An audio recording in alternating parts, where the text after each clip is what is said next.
Bonjour tout le monde, bienvenue à Un peu de crime dans ton café. Je suis votre animatrice Catherine et je suis avec Audrey. Bonjour Audrey, comment ça va? Ça va bien, Catherine, et toi, comment ça va? Ça va bien, ça va bien. Je suis très heureuse parce qu'aujourd'hui, on a une invitée spéciale. On a Roxane avec nous pour nous parler d'un cas très particulier. Bonjour Roxane, comment vas-tu? Salut, ça va bien. Je suis vraiment contente d'être avec vous aujourd'hui. Est-ce que tu pourrais te présenter un petit peu? Qu'est-ce que tu fais à Un peu de crime dans ton café? Pourquoi t'es là? Qu'est-ce que tu fais là? Vous êtes qui, vous? Qui êtes-vous, madame? Je m'appelle Roxane. Moi, je suis intervenante communautaire. Je travaille surtout en ce moment avec des parents d'adolescents, mais j'ai travaillé beaucoup avec des enfants, des ados, des familles. Puis aujourd'hui, on va pas vendre le punch tout de suite, mais je vais vous parler d'un cas très connu au Québec qui implique une petite enfant. Une petite enfant qui a subi de la maltraitance, pour le dire comme ça. Une petite enfant qui a subi des choses pas le fun. Et qui a donné le meilleur film de la carrière de Serge Postigo. Yes! Et Roxane, tu as du café pour nous aujourd'hui. Alors, qu'est-ce qu'on boit aujourd'hui? C'est un café de Kittel Coffee, qui est un café de torréfaction quand même assez pâle. Moi, je suis habituée à boire plus des cafés vraiment foncés, fait que d'habitude, c'est très intense. Puis lui, je le trouvais très doux. Il y a des notes de chocolat, de figues et de pain d'épices dedans. C'est un café qui est torréfié à Montréal, fait que je trouve ça le fun que ça soit un petit café de chez nous. Et la boîte est vraiment belle. Vous irez la regarder sur Internet. Oh! C'est local, c'est du café local et C'est beau. local. Dessus, il y a comme un bonhomme qui fait de la luge. C'est incroyable. C'est parfait pour l'hiver. C'est parfait pour l'hiver. J'aime vraiment effluve de pain d'épices. Ça nous rappelle Noël, en plus, avec la tempête de neige qu'il y a eu. Il me semble que ça aurait été le fun que ce soit Noël hier. Ben oui, c'est ça. Ça a été de la belle température pour ça, mais non. On n'a pas ce qu'on veut dans la vie, hein? Yeah. Et alors, dis-nous de quoi tu vas nous parler. Aujourd'hui, je suis invitée pour vous parler de la bien connue histoire d'Aurore Gagnon, aka l'enfant martyr. Ça va être un peu différent des autres épisodes parce que je vais vous faire un survol des adaptations dans le folklore québécois. On va départager ensemble ce qui est vrai puis ce qui vient des versions romancées de l'histoire. Puis ensuite, je vais vous parler du développement de la loi de la protection de la jeunesse, la LPJ. Souvent, les gens utilisent DPJ, mais tu sais, c'est même pas ça l'acronyme. Puis je suis pas criminologue, fait que c'est pas comme si les lois c'était ma spécialité, mais ça va être un punch tantôt, je vais vous dire pourquoi on dirait la LPJ au lieu de la TPJ. En tout cas, suspense. Restez en ligne, tout le monde. Restez là, restez là. Et partez pas! Partez pas, vous saurez pas c'est quoi la LPJ. Laissez-nous pas toutes seules! Non! Alors, on se lance direct dedans. Aurore Gagnon est née le 31 mai 1909. Elle est décédée le 12 février 1920, à l'âge de 10 ans, d'une septicémie.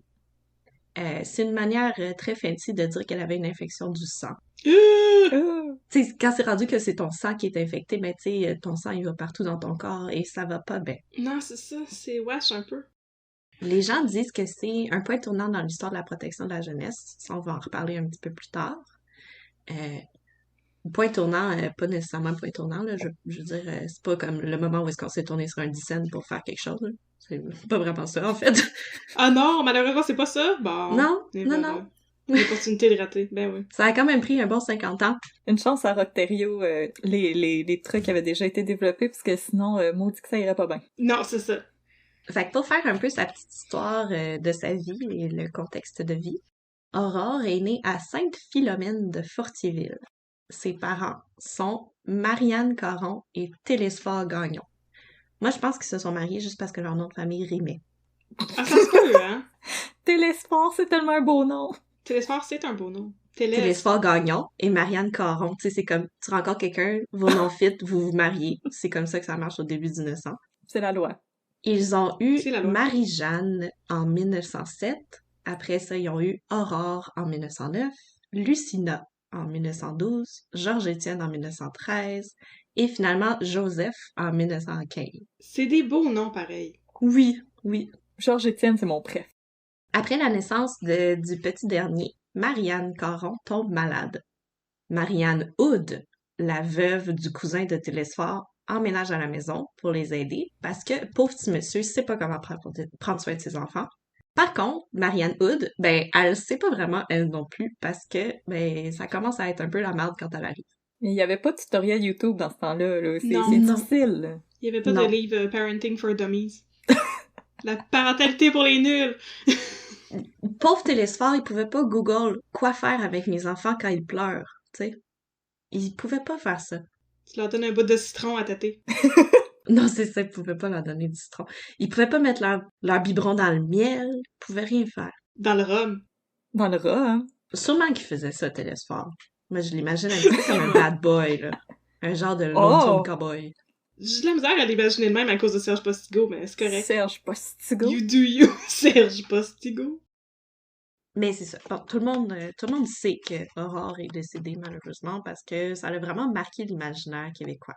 Il y a eu plein d'adaptations de cette histoire-là dans la littérature, au théâtre, puis tout ça. Puis là, je vais vous faire un petit survol de c'est quoi les différentes adaptations, puis à quel moment, puis on va voir comment Aurore est devenue de plus en plus un mélange entre Cendrillon et Blanche-Neige, et elle est devenue un ange dans le ciel, et elle est devenue plein d'affaires. Puis après, on va se demander, mais c'est quoi qui est vraiment arrivé? La première adaptation, c'était un monsieur qui s'appelait De Beaujolais, entre 1927 et 1930. On se souvient que Aurore est décédée en 1920. Puis là, 7 ans plus tard, il y a Monsieur Chose qui décide « Hey, moi là, je vais faire un beau roman policier avec ça. Vraiment sensationnaliste. » Le personnage principal, qui s'appelle Pascal Léonidas Herménégilde Dupont. Nice! C'est catchy!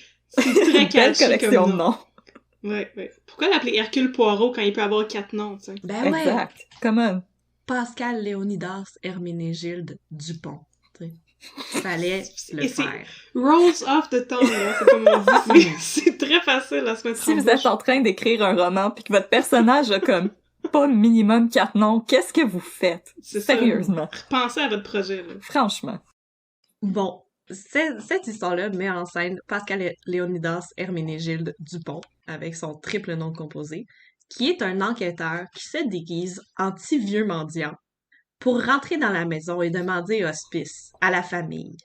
Et là, il dit « Est-ce que je peux rentrer, s'il vous plaît, chez vous? Je ne suis qu'un petit vieux mendiant. » Puis là, Marianne Hood, la méchante madame, a dit « Ben oui, rentrez, hein?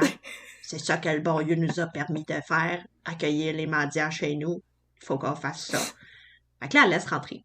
Mais en fait, c'était pas un petit vieux mendiant, c'était notre enquêteur favori, Pascal Léonidas Herménégilde Dupont. Puis là, il arrive dans la maison, puis il dit « Il y a un enfant mort ici, je le savais. Venez avec moi, madame, Mon vous êtes Dieu. arrêtée. » Mon Dieu, c'était rapide, cette enquête-là. Ouais, c'est l'enquête la plus rapide du monde. C'est vraiment pas plus délicat que ça comme histoire. Ça a passé de 0 à 100, là. C'est pas un roman policier, c'est une brochure policier. Mais après, il y a comme le procès, super sensationnaliste aussi, où Toute la est-ce que vérité. ils font le procès de la madame, là, puis là, ils sont comme, c'est pas correct, l'enfant est mort. Mais tu sais, à part le C'est fait mal. qu'il y ait un enfant mort dans l'histoire, pour de vrai, ça n'a pas rapport avec Aurore. Puis Ok. franchement, on aurait pu s'en passer de cette version-là, je pense. Mais on aurait manqué le plus beau nom de l'histoire du Québec. Ouais, c'est ça. Ça, c'est vrai. Ça, c'est vrai. Mais ça aurait pu juste être genre une short story de 5 pages, là. Ça aurait été bien correct. Fait que bref, cette première adaptation-là de l'histoire, ben, c'est un monsieur qui s'est dit « Oh, wow, je vais faire une full histoire pleine d'action, full de rebondissements, vraiment full intense et nice, avec ce fait divers lugubre qui vient d'arriver. » Genre. Hmm. Après, il y en a eu d'autres, c'était pas le seul. On est prête à passer à ceux d'après, parce que celui-là, il avait pas l'air tant intéressant, effectivement. Je l'emprunterai pas à la BONQ. En 1950, il y a Hubert Pascal qui a fait une autre adaptation de l'histoire d'Aurore. C'est à ce Tu veux moment-là dire qu'Aurore... Hubert Pascal Léonidas Herménégilde Dupont? qui était en Non. fait le premier gars qui avait changé de nom. Non! C'était en fait C'était le déguisé en vieux mendiant! monsieur. C'était en fait le mendiant! C'était le premier auteur sous pseudonyme! C'était Déguisé en même vieux pas lui. monsieur. Ah bon, ok. C'était juste un Qu'est-ce nom. qu'il a fait, Pascal? Qu'est-ce qu'il a Il a fait, Hubert Pascal? fait, c'est lui qui a amené l'histoire d'Aurore à devenir un petit peu plus comme un mythe, dans le fond. Il a fait une adaptation qui était très sensationnaliste aussi, mais qui présentait aussi le procès de la marâtre. Puis ça met l'accent sur deux choses. De un, la grande beauté d'Aurore, qui serait belle comme sa propre maman. Puis de deux, le fait que la marâtre, elle est complètement diabolique. Juste unidimensionnellement méchante et diabolique. C'est Ok. ça qui se passe dans la version d'Hubert Pascal. Dans cette histoire-là, la marâtre, c'est vraiment l'unique responsable de tous les malheurs, alors que dans la vie, les deux parents, le père d'Aurore et la marâtre ont été les deux inculpés, là. Les deux étaient coupables de ce qui est Oh arrivé. non! Pas Télésphore! Comment Télésphore, je rootais pour toi. Télésphore, il y avait quand même des petites crottes. Sur le cœur, comme Brad Spitfire. Exactement, dans le car wash émotif. Dans cette deuxième adaptation-là, il y a beaucoup de scènes de description de choses vraiment dégueulasses. Il y a des scènes où est-ce que ça raconte plein d'affaires dégueulasses, comme elle se fait battre, puis tout. Puis là, après, elle se fait lancer dans la soue à cochon. Et c'est un peu trash.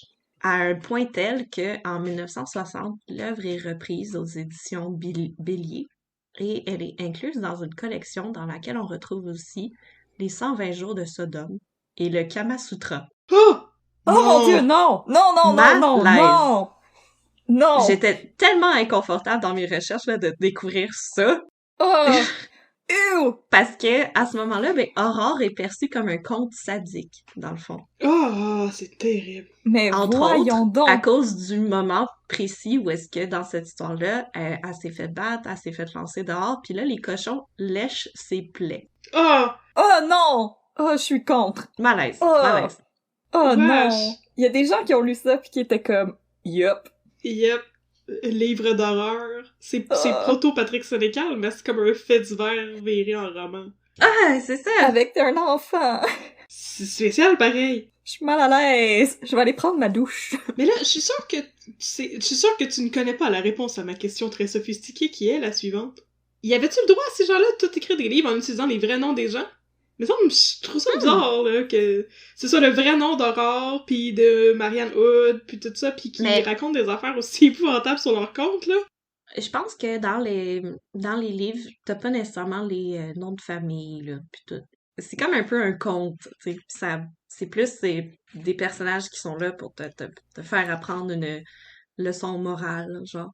Mais c'est vrai que c'est un petit peu questionnable de se dire qu'ils utilisent ça pour faire des histoires qui vont être dans la collection du Kama Sutra et des 120 jours de Sodome.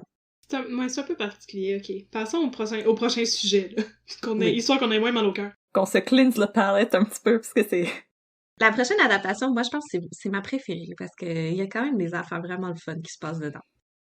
C'est l'adaptation d'Émile Asselin qui ancre encore plus dans le mythe en brodant plein de parallèles avec Cendrillon et avec Blanche-Neige pour la grande beauté, mais aussi le fait que Aurore, ben, il fallait qu'elle fasse le ménage tout le temps, puis elle frottait le plancher, puis pour elle, c'était comme une petite Cendrillon.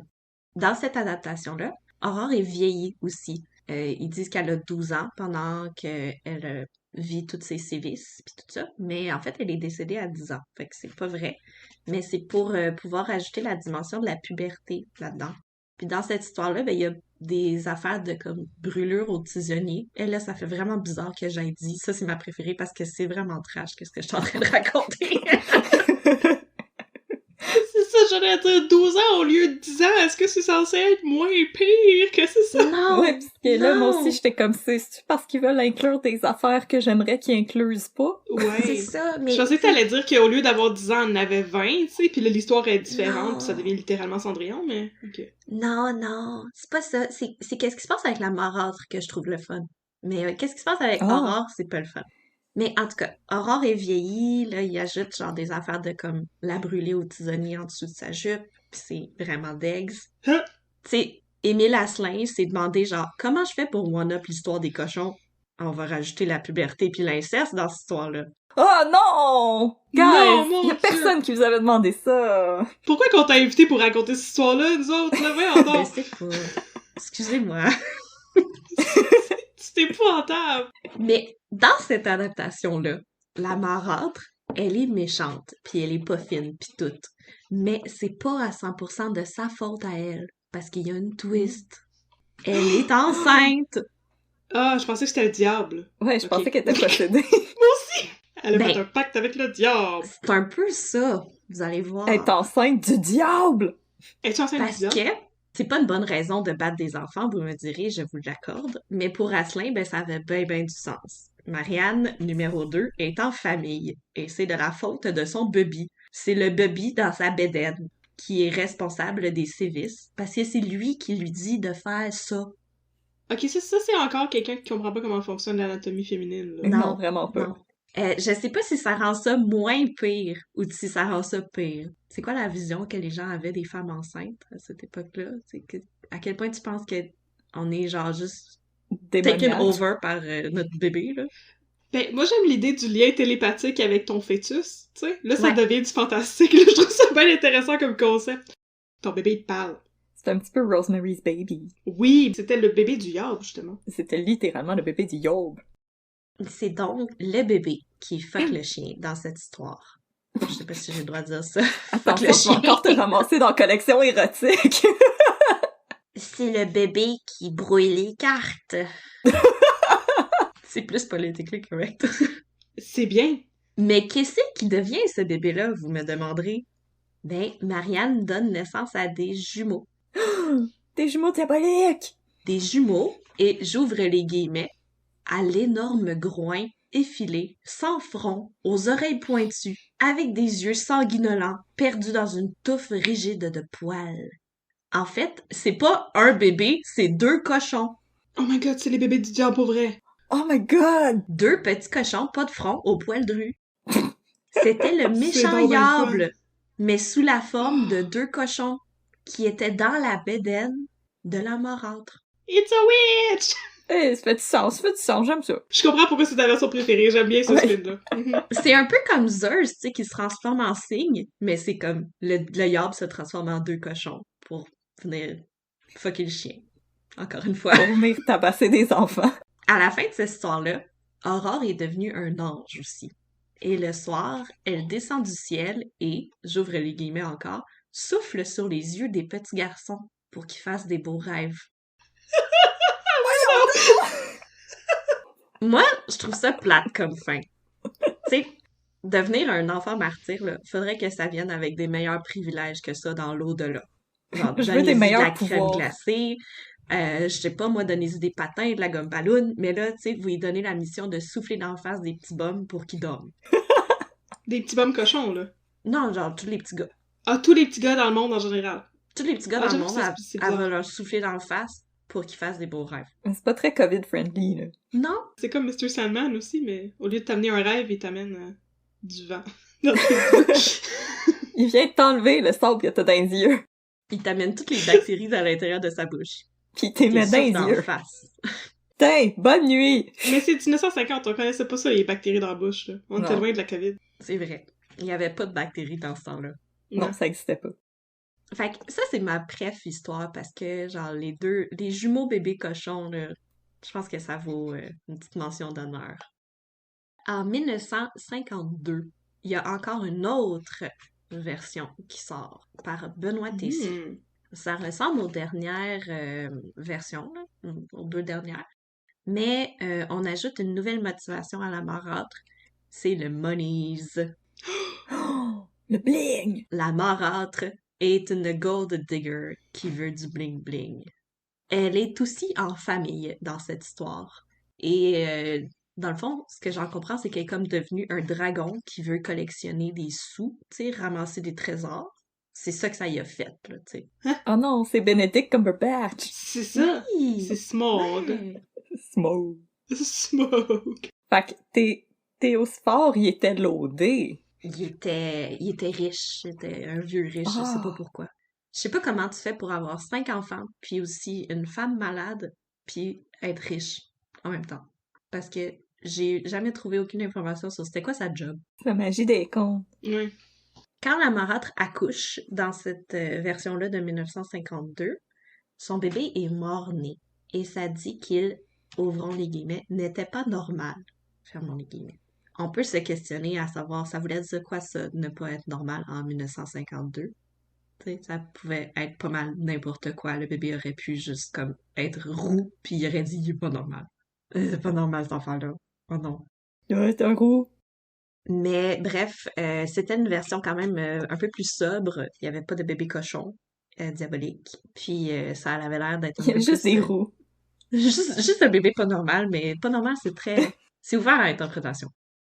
Finalement, en 1990, on a eu la version d'André Mathieu qui s'appelait Aurore, l'histoire vraie, sous-titré Une histoire vécue, pour si jamais on n'avait pas compris le titre. La vérité vraie. La vérité vraie sur ce qui s'est vraiment passé. Vraiment vrai, c'est vraiment ça que c'était pour de vrai, de vrai. Mhm. Est-ce que c'était vraiment ça que c'était pour de vrai de vrai? Mais non. Le monsieur, il ambitionne un peu Maudit pareil. menteur. Il veut nous amener dans le vrai de vrai, mais tu sais, il fait quand même des petits détours qui ont pas de sens, là. Mhm. Il nous donne beaucoup de scènes un peu weird, de genre Télésphore qui massacre des chevreuils, là, parce que apparemment il y aurait comme de la violence dans son sang et dans son lui-même, dans sa lignée familiale. Non. Dans sa version, André Mathieu donne ben du backstory familial. Puis, il inclut des témoignages. Il est allé chercher des témoignages de la famille. Il a voulu faire un peu comme un roman historique, mais en même temps, il a rajouté plein d'affaires que on le sait pas, tu sais, à propos de comme les motivations des personnages à l'intérieur d'eux-mêmes, comment ils se sentaient, puis tout ça.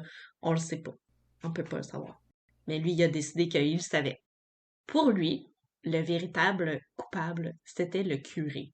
Et c'est toute la faute au curé. Toujours. Maudit curé. Mais pour de vrai, c'est quoi qui s'est passé avec Aurore? Que s'est-il passé? Avez-vous des commentaires à faire sur toutes ces belles versions d'histoires littéraires faites à partir de la vie de cette pauvre enfant?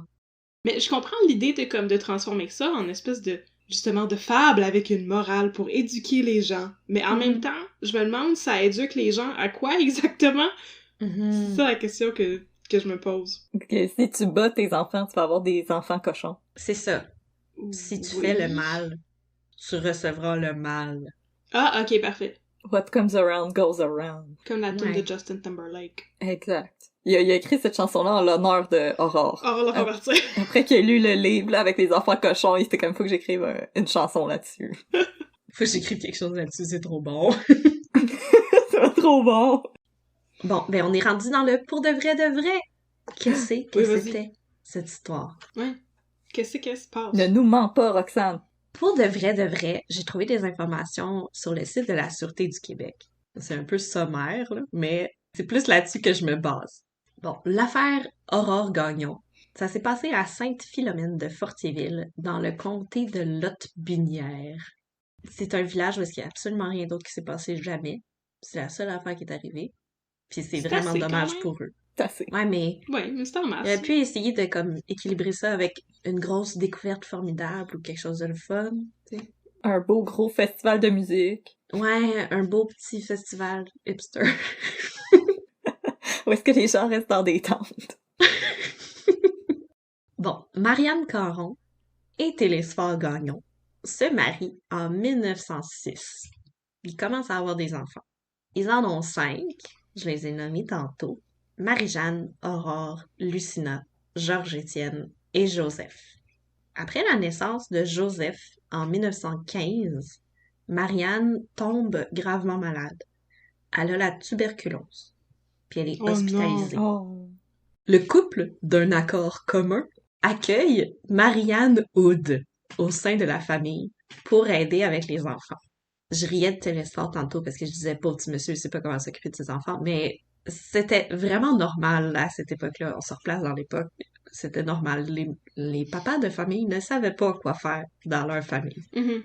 Fait que Marianne Caron, qui avait la tuberculose, elle s'est dit, oui, c'est une bonne idée, laisse Marianne Hood, la veuve de ton ancien cousin, venir vivre à la maison pour aider avec les enfants.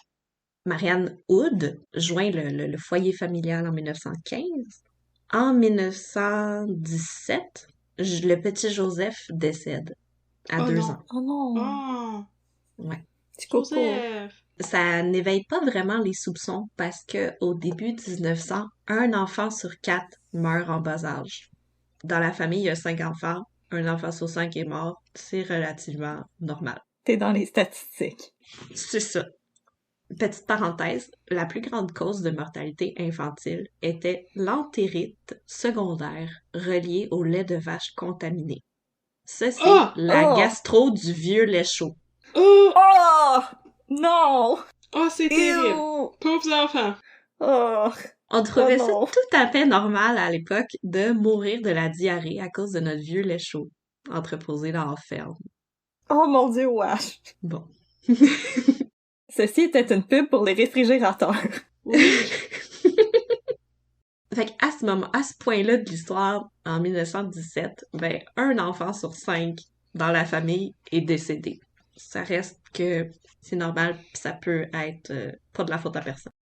Le 23 janvier 1918, Marianne Caron meurt de sa tuberculose et de toutes Oh non! les complications de tout cela.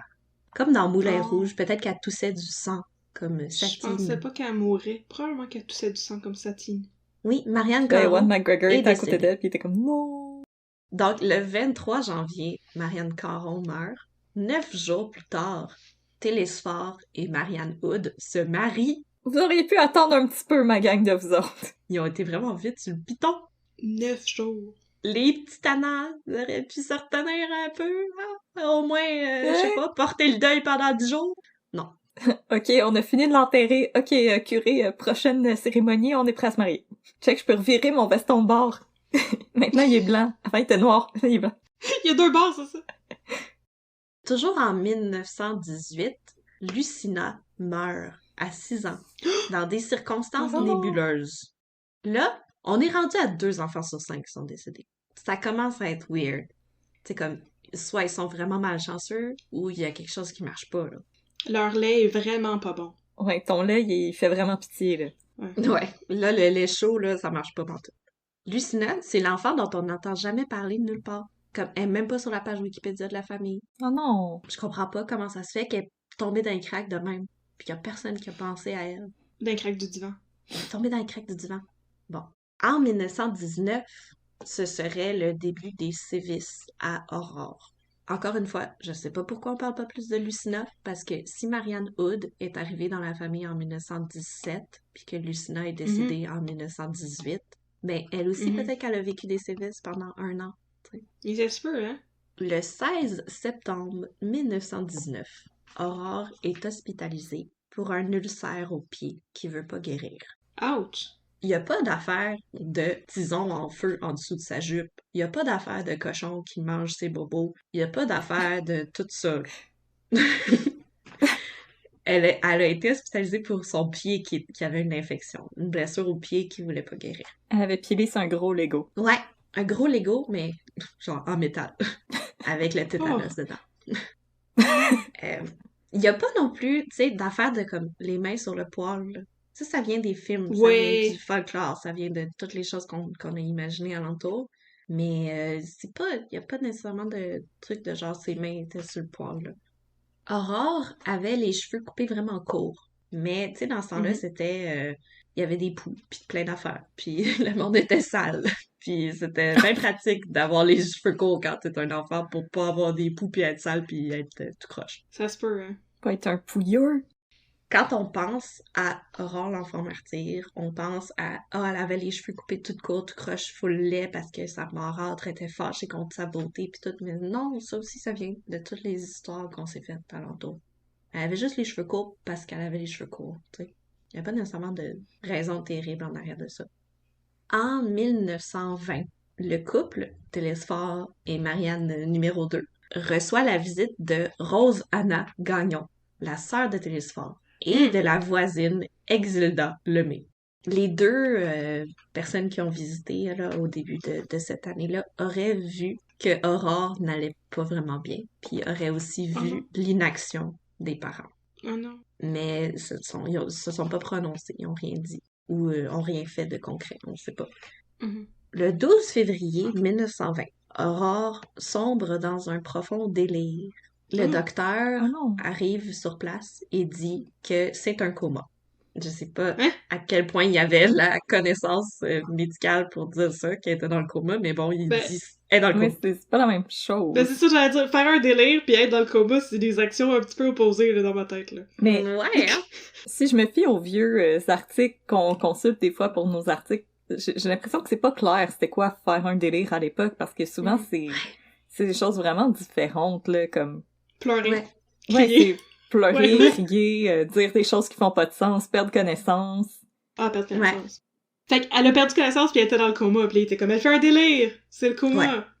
Ouais. Ok. Le curé était aussi présent là, au moment où est-ce que Aurore a sombré dans un délire. Ils ont appelé le médecin et le curé. Ben oui, c'est complémentaire. Puis le curé, ben il a dit je suis d'accord avec le médecin. Il a pas fait grand-chose de Mhm. plus que ça, parce que je pense pas. Mhm. Je seconde. C'est ça. Je Deux seconde. secondes. Télésphore, à ce moment-là, il était parti dans le bois. Mais pas nécessairement pour travailler. Il était Battre un juste parti chevreuil. dans le bois. Juste frapper qui a un chevreuil dans la face. Ils l'ont averti, puis il est revenu. Mais moi, je trouve que Mais il c'est fait le pas genre bien de loin, bout qui a le moins de sens. Parce que comment Oui. tu cales le monsieur qui est parti dans le bois? Tu sais, Call le télésphore. il n'y a pas de téléphone cellulaire, télésphore. Il n'y a pas de Wi-Fi dans la forêt. Non, y en a pas. Y a une pagette? Il y avait sûrement pas de pagette. Tu cries fort. Tu sais, c'est quoi, la voisine est sortie dehors, puis elle a lâché genre un gros cri. Puis le télésphore était comme « Ah! Faut que je revienne! » Puis là, il est revenu en gambadant. J'avoue, c'est pas trop clair. Elle a pris sa Peut-être qu'il y corne avait- comme à la fin de Seigneur des Anneaux, là. Peut-être que c'était un télégramme. Mhm. Aurore malade, stop! Moi, je pense que peut-être qu'il y avait des codes. Peut-être qu'il y avait des codes de préparés pour plusieurs situations, puis genre 2 coups de bâton sur le gros érable qui est là, ça veut dire viens-t'en mon petit fort, il y a un autre enfant qui meurt, puis là faut que tu reviennes, tu sais. Puis là on est rendu. Ça J'aime fait quand 2 t'as un enfants. code pour dire que 3 tes enfants ils meurent. Ouais, parce que ça arrive, ça fait partie de la vie. Bon, en tout cas, moi je vous dis, c'est étrange. Je pense en fait Mm. que Télésphore, il disait qu'il partait dans le bois, mais en fait il était caché dans le grenier puis il jouait avec des petits bâtons. Ça se peut. Et des dominos. Ouais. Ou il jouait avec des petits Legos. Bref, Télésphore est revenu. Puis finalement, Aurore est décédée à 19h. Après le décès, il y a eu une autopsie. Parce que là, un moment donné, ça fait 3 enfants qui meurent dans cette famille-là. C'est pas normal. C'est plus que ce qui est Mhm. supposé. Le docteur puis le curé se sont entendus pour dire que c'était un peu beaucoup. J'imagine le curé qui dit au docteur genre « C'était plus que la volonté du bon Dieu, ça! » Puis le docteur qui fait « Je seconde! C'était vraiment rare de faire une autopsie à cette époque-là, puis surtout sur un enfant. Fait que on se dit qu'ils doivent y avoir réfléchi un bon petit bout de temps. L'autopsie dénombre 54 blessures sur le corps d'Aurore. Mais Oh non! Oh! comment on compte les blessures, tu sais? Genre 2 Un, bleus, deux. un à côté de l'autre, c'est-tu une catégorie de blessures? Genre, c'est 2 blessures? C'est une grosse blessure? Je pense que c'est 2 bleus. Peu importe, c'est beaucoup, beaucoup de bobos. Oui, C'est oui, beaucoup oui. trop de bobos sur un petit corps aussi. Ensuite de ça, Marianne Hood est reconnue coupable de meurtre et condamnée à la pendaison. Mais finalement, elle n'est pas pendue parce que tout de suite après qu'elle se fasse emprisonner, un petit peu avant de sa pendaison, il y a des gens qui sont comme qui font des protestes anti-peine de mort. Puis là, finalement, ils la font libérer. Ben, ils la font genre pas pendre. Ok. Elle a survécu grâce aux gens qui ne voulaient pas que le monde se fasse pendre en 1920. Mais Ok. en 1935, elle finit par être libérée parce qu'elle est très malade. Et en 1936, elle meurt de probablement ce qu'aujourd'hui on appellerait un cancer du sang. Mais à cette époque-là, ils savaient pas vraiment ce que c'était. Ou le karma. Ou le karma, le je suis d'accord. karma. Juste le karma. Je seconde. Télésphore est reconnu coupable d'homicide involontaire. Il est emprisonné en 1920. En 1925, il est libéré pour bonne conduite. Puis là, ben, il continue à écrire des lettres à Marianne Hood parce qu'il est comme « Pauvre toi, je t'aime, je t'attendrai pour toujours. » Puis là, ben, elle meurt. Puis là, il se marie avec une autre Marie-Laure. Ben voyons! Il aimait beaucoup les maris. Télésphore, c'est bol! C'est un player. Tout un playboy. Donc, et voilà. C'était les vraies infos factuelles qu'on peut trouver en dehors du cadre littéraire sur l'histoire d'Aurore Gagnon. La vérité, c'est que malheureusement, ben, on n'a pas d'explication vraiment profonde sur c'est quoi les motivations de ces personnes-là. On ne sait pas qu'est-ce qui a amené Marianne Hood à maltraiter les enfants. On ne sait pas vraiment non plus si c'était de la maltraitance ou de la grosse négligence. Mais ça, c'est pas une distinction qu'on faisait à cette époque-là. Parce que probablement qu'Aurore souffrait de malnutrition. Probablement qu'elle était pas... probablement qu'elle était très négligée aussi, pas nécessairement juste victime de violence. Maintenant, on arrive à la partie sur la protection de la jeunesse. Yeah! Yeah! Protégeons les enfants! Protégeons des enfants. Protégeons les enfants! Bon, comme j'ai dit au début, ben c'est une histoire qui est réputée avoir fait beaucoup réfléchir les personnes sur la protection de la jeunesse. C'est qualifié comme étant un point tournant dans l'histoire de la protection de la jeunesse. Mais en fait, l'histoire d'Aurore Gagnon en 1920, c'est quand même assez éloigné des débuts de la loi encadrant la protection de la jeunesse. Mais c'est normal parce que c'est long de faire mettre en place des lois puis de faire évoluer un cadre juridique. C'est quelque chose de très compliqué et complexe. La loi P34, c'est la loi sur la protection de la jeunesse. Ça a été mis en place en 1977. C'est la loi qui vise la protection de l'enfant dont la sécurité ou le développement est ou peut être compromis. C'est un cadre juridique des droits des enfants et des parents. Puis c'est la référence pour ce qui est de leurs besoins puis ce qui est nécessaire au bon développement de l'enfant. On dit la LPJ, la loi de la protection de la jeunesse, mais il y a plein de gens qui disent la DPJ, mais comme la DPJ, c'est la direction de la protection de la jeunesse. C'est pas la même chose. Ah! Puis comme la loi, c'est la loi, tu sais, mais quand on parle de la DPJ, la direction de la protection de la jeunesse, il y a plein de DPJ. Il y a plein de directeurs, directrices de la protection de la jeunesse qui travaillent dans tous les CIUS ou les CLSC ou toutes les places. Il y a plein de petits DPJ. Puis il y a une loi, une LPJ. Ah, je pense que je comprends. OK. Ah, ok. Fait que c'est pas juste un gros département. Non, c'est ça, il y a pas juste Ouais, il y a pas une... C'est pas la DPJ comme la grosse affaire.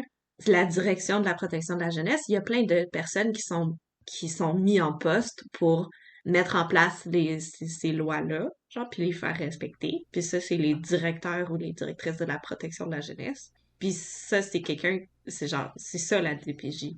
Ah! Ah! Bon, si on reprend notre définition du but de la P34, ben c'est sûr que la famille Gagnon fit dans le mandat de la LPJ.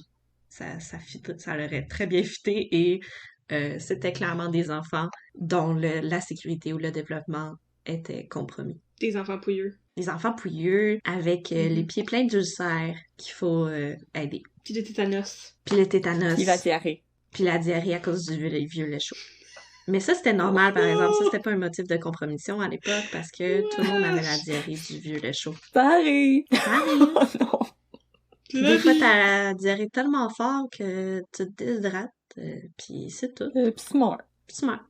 Ah, c'est terrible. C'est terrible.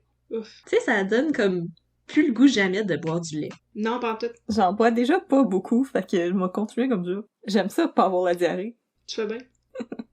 Bon, c'est comme la partie un peu plus encore triste de ma présentation. Oh non!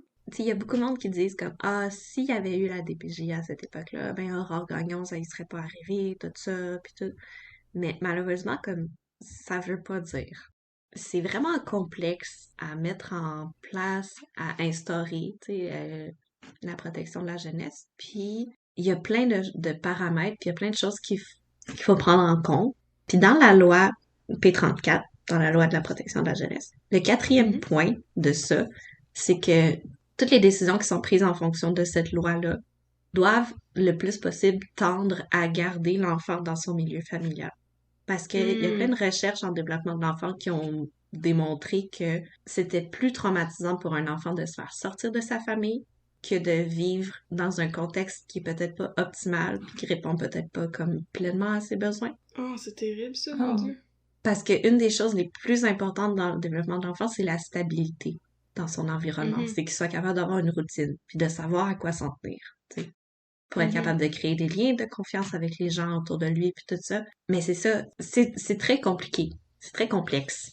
C'est Mhm. toujours des questions difficiles. Puis je pense que la DPJ, la Direction de la protection de la jeunesse, a vraiment comme mauvaise presse dernièrement, surtout depuis les dernières années, depuis qu'il y a eu l'histoire de la petite fille à Granby. Puis là, au début de Oui. cette année, il y a eu la petite fille à Laval. Ça l'a fait beaucoup, beaucoup parler. Puis là, ça l'a fait... Les gens se sont dit, ben là, c'est des enfants qui avaient été rencontrés par la DPJ, comment ça se fait que c'est arrivé, puis tout ça. Mais c'est dur. Parce que des fois, comme les intervenants de la DPJ sont à prendre une décision qui est vraiment juste comme choisir entre plusieurs mauvais scénarios, puis essayer de trouver le moins pire Ouais. de ces mauvais scénarios-là, tu sais. Mhm. Il n'y a pas de solution magique dans ces situations-là. Bon, ben c'était déprimant comme fin d'histoire, ça! C'est déprimant. Alors, c'est la fin de l'histoire d'Aurore, l'enfant martyr. C'est Ne la serait-ce que parce fin qu'il faut de... qu'on le dise à un moment donné. Il faut qu'on le signale Ouais. quand c'est la fin. Là. Alors, c'est tout ce que tu avais à nous raconter pour nous déprimer aujourd'hui sur le sort des pauvres enfants. Oui, c'est tout ce Oui. que j'avais à vous raconter pour aujourd'hui. Je tiens à vous dire quand même que si vous connaissez une famille dans votre entourage qui vit des mauvais traitements, ben vous avez un droit de parole, puis vous avez le droit de parler, d'aller chercher de l'aide pour cette famille-là. C'est pas vrai que la DPJ est genre un kidnappeur d'enfants qui prend les enfants et les éloigne et fait tout. La DPJ est mise en place pour offrir aussi du soutien puis développer les compétences parentales des parents, développer les compétences de ces parents-là pour que l'enfant puisse rester dans son milieu, puis qu'en plus, ses besoins soient tous comblés, tu sais. Fait que Mhm. faire un signalement à la DPJ, je pense que c'est quelque chose qui est très controversé encore pour beaucoup de gens, puis qu'il y a beaucoup de gens qui se disent comme « Oh non, ça se fait pas », mais c'est quelque chose qui peut être très aidant, puis c'est pas quelque chose qui est obligé d'avoir genre un gros impact intense et négatif. Ça peut se passer très bien, puis ça peut faire toute la différence dans la vie d'une famille ou des enfants. C'est ça mon message, un peu plus d'espoir pour la fin. C'est un beau message d'espoir. Mais c'est surtout les gens qui sont dans le milieu de la santé ou dans le milieu de l'éducation, c'est les gens qui ont le plus de chances d'être en contact pour des périodes prolongées avec des enfants. Fait que Mhm. si vous êtes dans le milieu de l'éducation et que vous remarquez qu'il y a un petit enfant dans votre classe qui a l'air de passer un Mhm. mauvais moment, mais c'est absolument normal d'avoir l'instinct de vouloir poser des questions puis en Oui. savoir plus. Puis justement, il faut pas perpétuer l'omerta. Il faut parler. On peut poser des questions. Mhm. Le bon Dieu vous en voudra pas. Merci beaucoup, Roxane, pour ton histoire. Très bien racontée, très touchante. Sur Ça Aurore fait l'enfant plaisir. martyr et les différentes déclinaisons dans la fiction. Merci Oui. d'être avec nous. Merci de t'être jointe à nous. Oui. D'avoir mis du crime dans notre café. Oui, absolument. On a oublié de le dire au début. Merci de m'avoir invité. Ça nous a fait Ça plaisir. fait le plaisir. Oui. Alors, on vous le rappelle, chers auditeurs, chères auditrices, si vous voulez entrer en contact avec nous pour nous écrire des lettres d'insultes, mais aussi des lettres de compliments, ça on aime ça, oui. Vous pouvez le faire à l'adresse unpeuddecrime@gmail.com. Vous pouvez aussi nous suivre sur les réseaux sociaux. On est présente sur Facebook à Un peu de crime et sur Instagram à Un peu de crime dans ton café. C'est là qu'on rend disponibles les beaux visuels sur lesquels Audrey travaille chaque semaine, les visuels personnalisés qui illustrent chacun de nos cas. On vous remercie d'avoir été avec nous aujourd'hui et on vous souhaite une très belle journée. On se revoit la prochaine fois pour mettre un petit peu de crime dans votre café. Bye bye! Merci tout le monde!